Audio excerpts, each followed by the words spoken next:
We begin, though, with the big story that we've been tracking since yesterday. Headlines Today has now learned from its sources that the BCCI chief N. Srinivasan may resign today after a strong indictment by the Supreme Court yesterday. Now, if that does indeed happen, Shivlal Yadav, who is the BCCI's vice president for the South Zone, will take over as interim president. Boria Majumdar, the India Today Group's consulting editor for sports, sent us this report a short while ago. Will you step down, sir? Will you step down?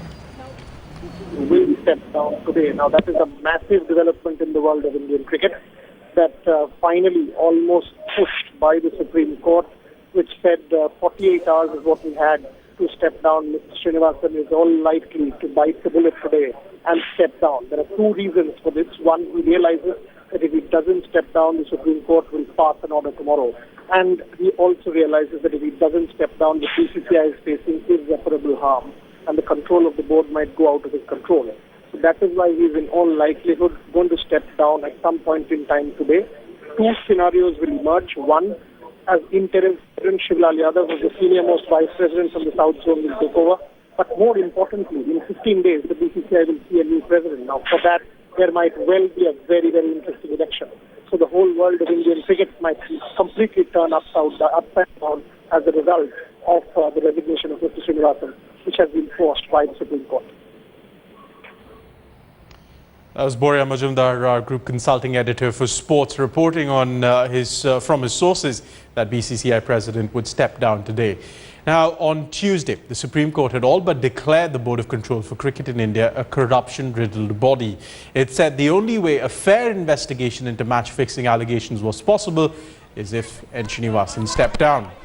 The court hinted that a sealed report filed by the Mukul Mudgal committee contained evidence of widespread corruption, including match-fixing and spot-fixing in the Indian Premier League. The Apex Court bench of Justice Patnaik and Justice Khalifullah also said that if Srinivasan did not resign, it would be forced to act against him.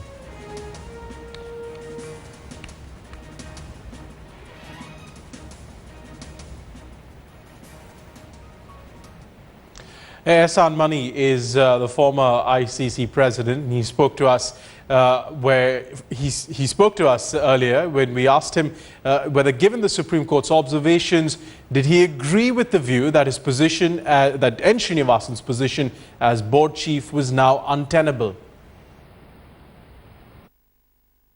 I think it has become, it's not becoming, it has become untenable. He must realize by now that he's going to do a lot of damage to the sport by trying to hang on. And it's accept the inevitable and really get out of the way before the game is harmed anymore. We also asked Ehsan Mani whether whatever was happening in Indian cricket was an internal matter according to the ICC, but is that something other cricketing countries believed as well? No, I disagree with that. If that is the ICC statement, it's not an internal matter. This gentleman has been nominated by the BCCI, not by anyone else. He's been nominated by the BCCI to become the next ICC president. And I expect the BCCI to withdraw his name. And if it isn't, then I think it's incumbent on the ICC to ask its own anti-corruption unit to look at this whole situation and see whether Mr. Srinivasan is a fit and proper person to be president of the ICC. But that's why I say that, you know, by him trying to cling on to this position is going to do much, much more damage to the ICC, of cricket, which is what it's all about at the end of the day. And it would be very sad if he tries to do that.